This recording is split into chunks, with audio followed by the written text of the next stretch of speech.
Hi, everyone. I want to welcome you to the very first LEGO League Challenge virtual conference with First in Texas.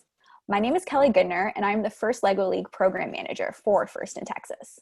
This is the first of three First LEGO League Challenge virtual conferences that we have planned for this season to share the knowledge, tips, and lessons learned by the statewide First in Texas FLL community.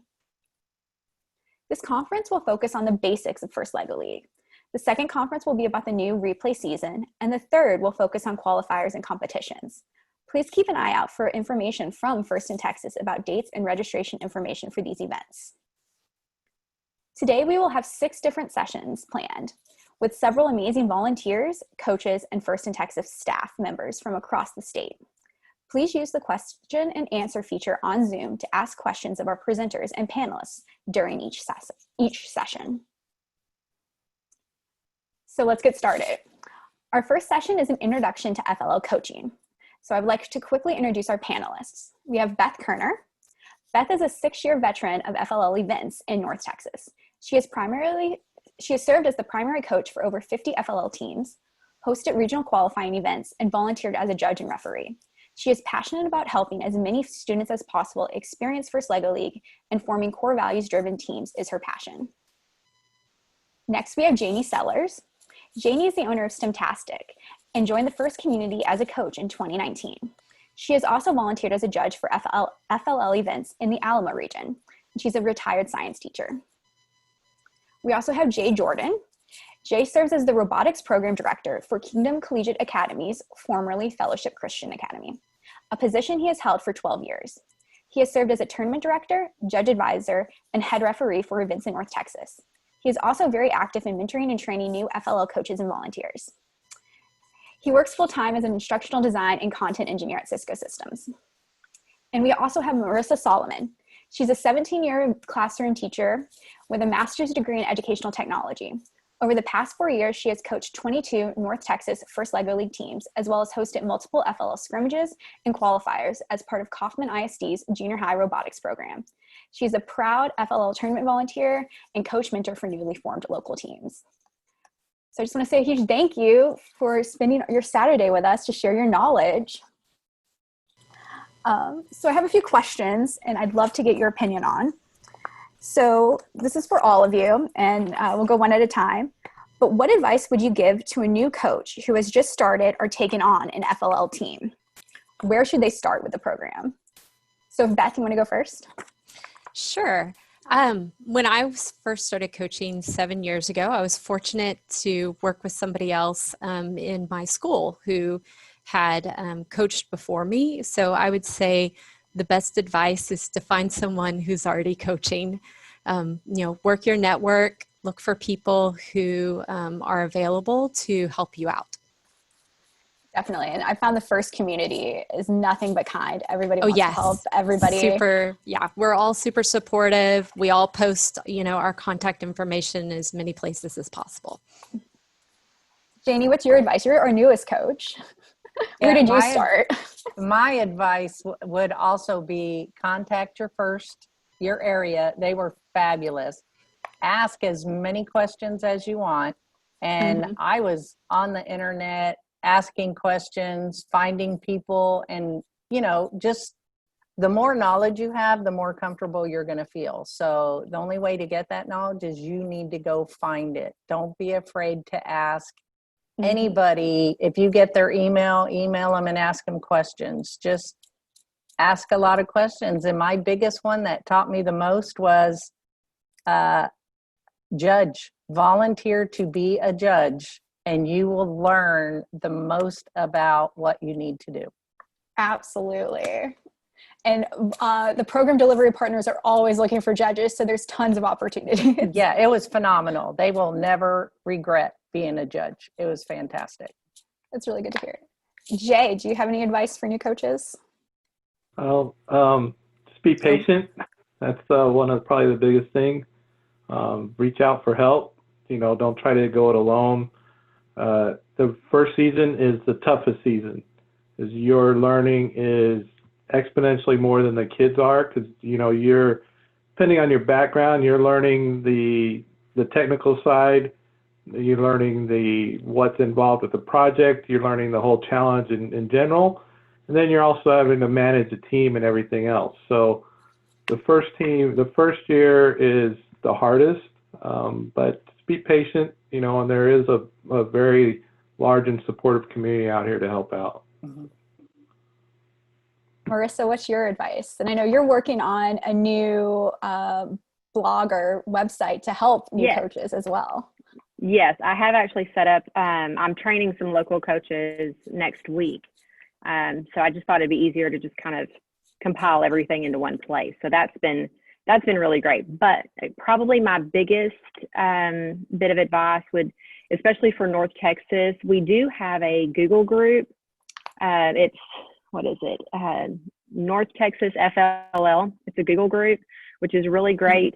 Coaches, refs, judges are very active on it. If you have any questions, if you're looking for a mentor to get you started, that's a really good place to start. But I do want to say that this, in the spirit of cooperation, which is huge in first, don't feel like you need to know everything.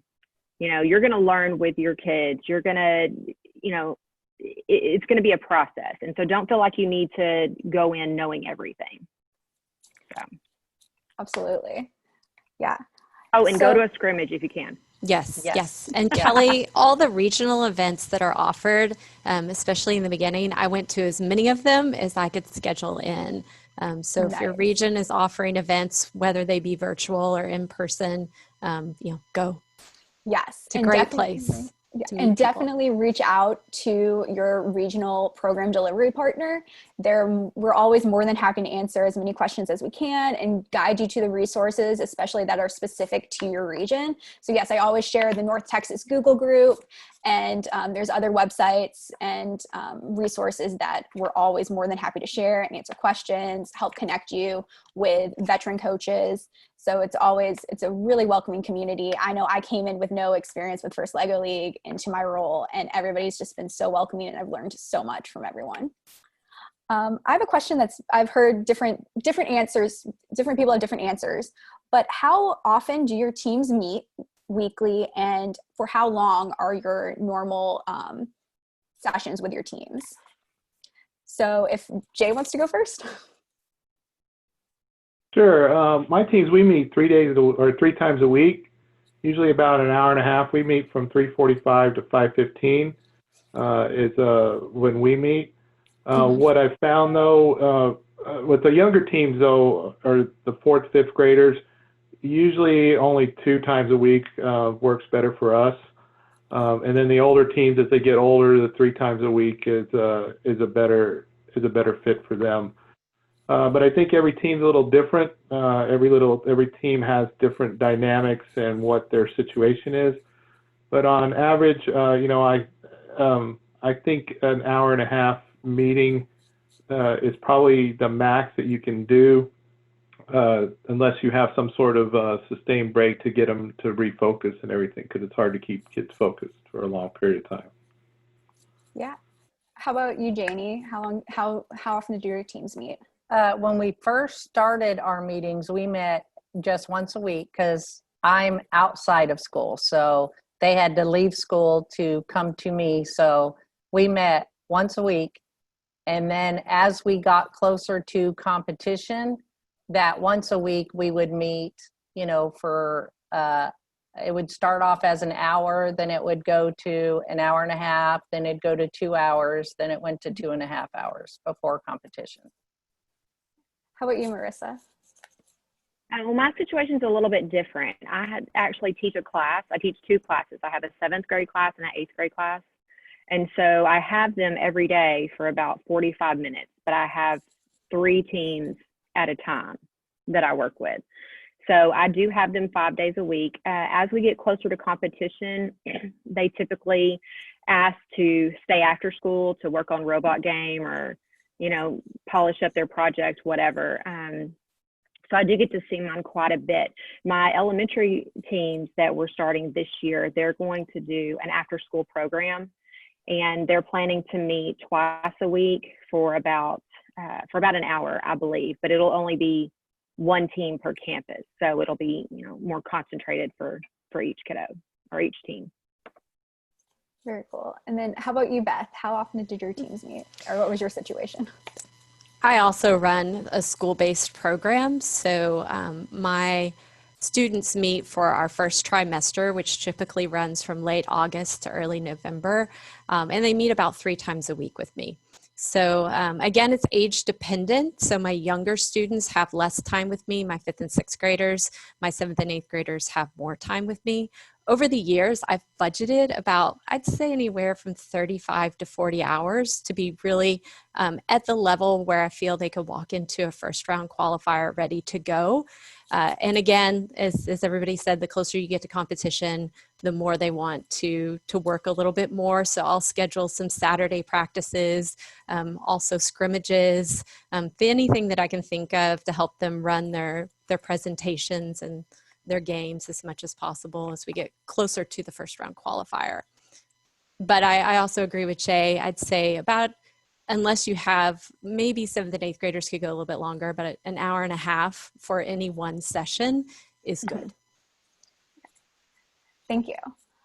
So now I'm going to open up the questions. If you want to answer these questions, just let me know in our little chat feature. But so did any of you use the team meeting guides that first provided last year? And if so, do you have any advice for new coaches about utilizing them? And like, so the new engineering notebooks and the team meeting guides that first produced, and then they're continuing that for this next season.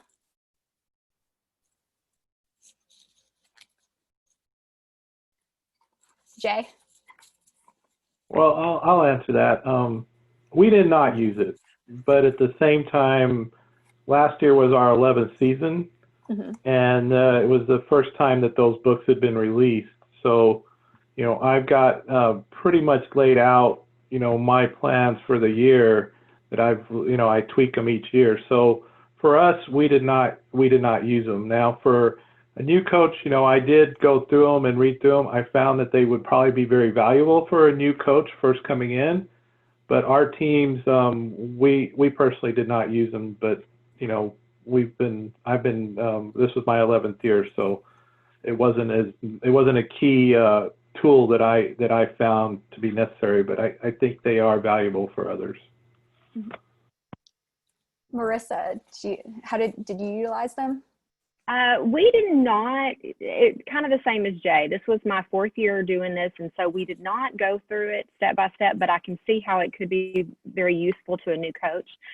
There were some things that I did flip through and use regarding the project, which there's another panel for that in a bit, but there were some great kind of brainstorming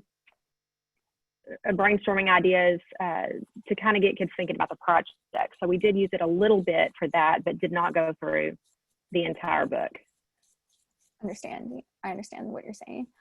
What about you, Beth?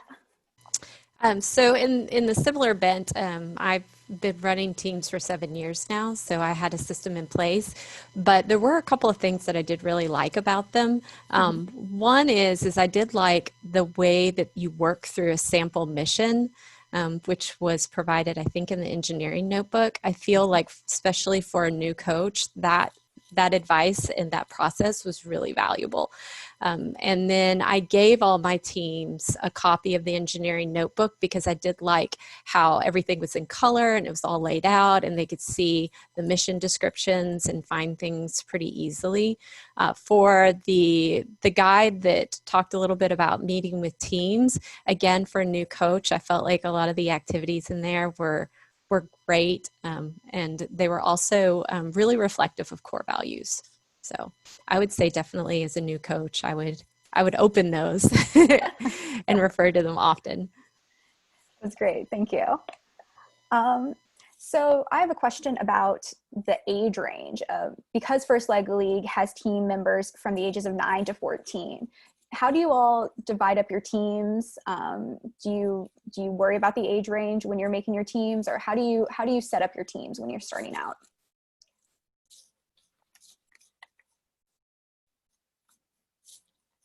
I can start Janie, with mine, sorry, yeah. Thank you. mine's a little different. Yeah, thank you.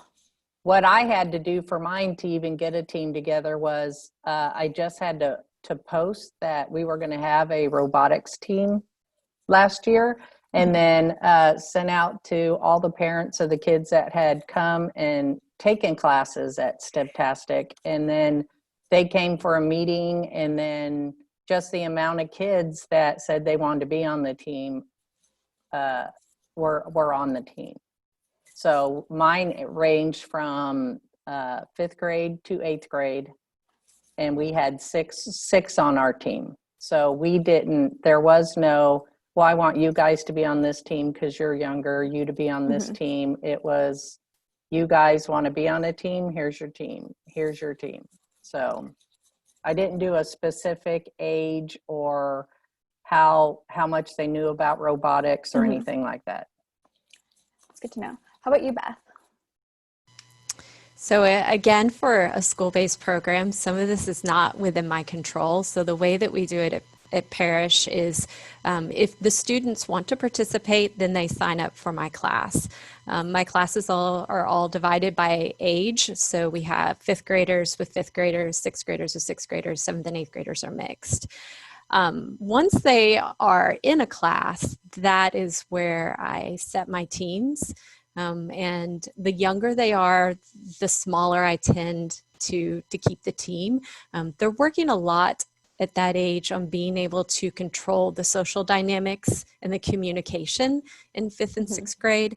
And I feel like it's really important that I keep the team smaller to give them time to sort all that out. My older teams, 7th and 8th graders, can be larger. And as they get older and I get to know them, because a lot of times they come back to see me every year, I give them more input as to who they want to be with and what they want to do. That's very cool. How about you, Jay? So our program is run as an extracurricular after-school program for the school.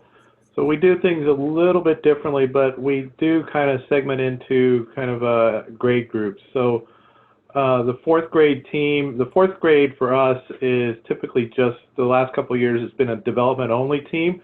So they are a non-compete team. We don't officially register them with FIRST, but they go through all the motions. They go through the project. They go through robot games, robot design, and everything else.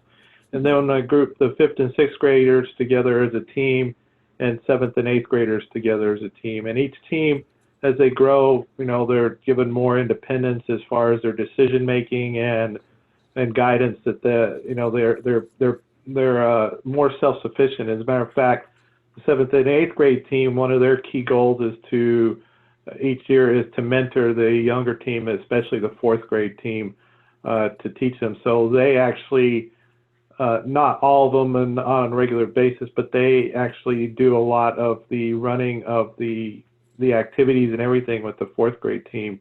So we turn it around and try to do a mentorship as the kids get older with the older team. That's really cool.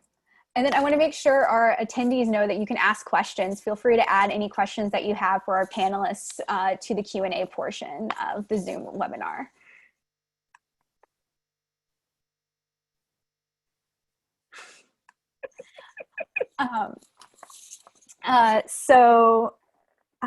My next question is about team size. So I know, Janie, you mentioned you only had 6 team members because of how many signed up. And Jen, you mentioned your team size is based on their ages. But especially Jay and Marisa, do you have any guidance on how you decide on the number of team members? Because you are allowed up to 10 for each team. Right. So I have enough robots that I can do. I like to do 2 robots per team. I've had teams that were 5 members, and my largest team has been 7 members. I found that my 7-member teams, typically, especially when it's closer to competition and the project is kind of short up, that there's not enough for them to do role-wise, and I tend to have some behavior issues. This is with my 7th and 8th graders, by the way. My teams that have been the most cohesive and have worked the best together have been my 5-member teams. I have a lot of 6-member teams just because I need to, that's just how my kids work out. but ideally, I love to have 5-member teams because they just work better together from what I've seen over the last few years. 6 is good. 7 is a lot. Anything more than that, I think you would have trouble making sure everyone is busy all at the same time and having something to do and collaborate with. Mm-hmm. That's a really good point. Janie, do you have? Yes, I agree with the smaller size teams. I loved my 6-person team because they each built the designed robots. So we had 3 robots built. They worked with a partner the whole time, and those 2 picked the missions they wanted to be in control of and do during competition. They would pick the parts of the project they were in charge of, whether it was research, contacting people they wanted to talk to, and then it was great how having 2 of them work on programming together. One would be really good at programming. One just happened to be better at getting the robot lined up the fastest and pushing the start to making it go. So my 6, all 6 of them actually in their pairs worked the robot during competition. So I loved my 6, but for me, I would not go more than 6. Just like Marisa was saying, when you have too many, you cannot keep them all occupied, and that just runs into trouble. But I know some schools don't have a choice. They have to take, if 10 people register, they have to have all 10 on the team. But I like 6 and under is great for everybody being involved in the competition. Beth? I would agree. Definitely, I think 5 is a sweet spot in terms of numbers. What is more important to me too with my younger teams is that everybody gets to play every role. And so the more students you have on a team, the less likely that's to happen on a regular basis. So again, that's kind of why I tend to keep my 5th and 6th grade teams. 3 is the smallest, of course, that I usually go because you've got to have at least 3 people to get the work done, I think, even though I believe you could do 2 is the minimum for first, but 3 is good.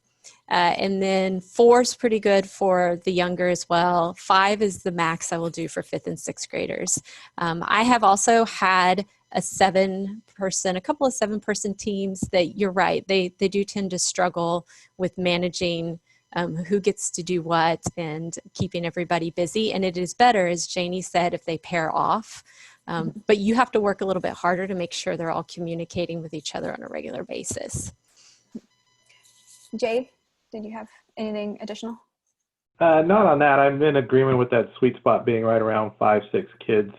But there is some questions coming in a lot about virtual meetings. And I think a lot of us are still trying to find the answer to that. I know for myself, one thing that we're looking at is probably doing at least for lack of a better term, the theory part. So the teaching of like the robot design, a lot of the project stuff remotely, and then probably doing some smaller group stuff, limited kids coming into the lab on a limited basis into our lab. But that's still, at least for us, it's very much at the discretion of the administration, and the administration's still working on through how we're going to do online and in-person learning itself. So right now, at least personally, I think there's more questions than answers of how that would be handled. But I think a lot of the teaching aspect of it, especially the theoretical part, can probably be done remotely, and then having smaller groups come in to do smaller sub-meetings within in person. Yeah, and so with First in Texas for events this season, we are working with First Headquarters, and so we're following First Headquarters lead as to what events will look like this season. So I know that First HQ is working on a potential platform for remote events and moving forward, but there will be competitions this season. And so we're working on what we can do here in North Texas to be safe and make sure everyone is safe for any events that we have. And so it's potentially, we're most likely not going to have any in-person events till the new year, if then, depending on, and each region, each area is going to be different. So keep an eye out for your program delivery partners' communication, because it'll all be different. I do see a question about the booklets that we're talking about. And so the team meeting guide and the engineering notebooks, and this year a robot game guide for teams, those will be, when you register your team with FIRST and you purchase a challenge set, you will get those books with your challenge set. We probably have time for one more question. And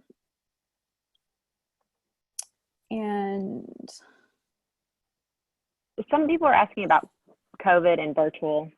yeah.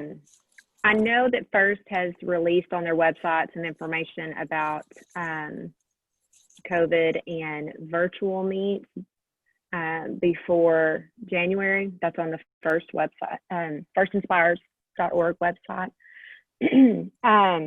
I'm not sure about after January, about, I don't think anybody knows yet, but as of right now, there would be virtual meets. My school is actually going back in person starting August 17th. So I will be working with my kids. I do have a few that are going to be at-home students online. So I will dial them in onto a Google Meet into the classroom as we're working, and let my students kind of collaborate that way. Some of them will be in person, some of them will be at home. And so that's kind of my plan right now for my students that are going to be at home, to be able to still include them in their team planning. I also would say in terms of meeting in a virtual space, just because I run a large number of teams, I've already moved a lot of what I do with them online. For example, my teams keep online engineering notebooks, and we also keep all of our work that we do for the project online. We're a Google school, so all of our stuff is via Google Drive and Google Sites. And that's actually just helped me to keep up from an efficiency standpoint with all of their work, and would probably be pretty advantageous for this season. That's a really good point. We also, James was asking about the minimum number of students on a team, or the amount of students on the team that is recommended is about 5 to 6, maybe a little lower with the younger children, or the younger team members, is what most of our panelists had mentioned.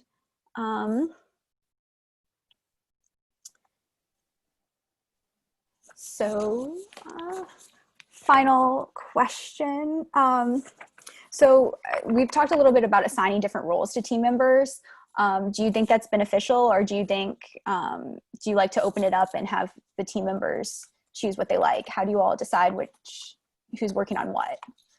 If anybody wants to answer that really fast. Janie? I like the kids picking, because then they are more engaged in what they're doing when you give them the choice of the part they want to work on. So my groups of 2 always pick the part that they want to work on in every section of the competition. That's great. How about you, Jay? Well, for the most part, my oldest team, I let them pick. So they are independent to pick all their roles themselves. The younger team, I will kind of try to assign based on I see their aptitudes.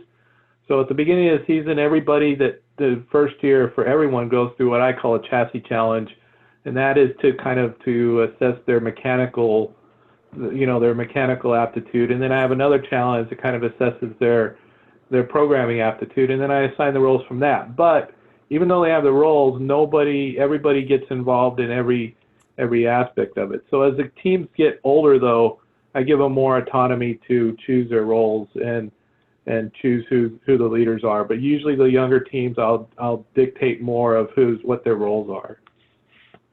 Okay. All right. Well, thank you all so much for answering these questions for me today.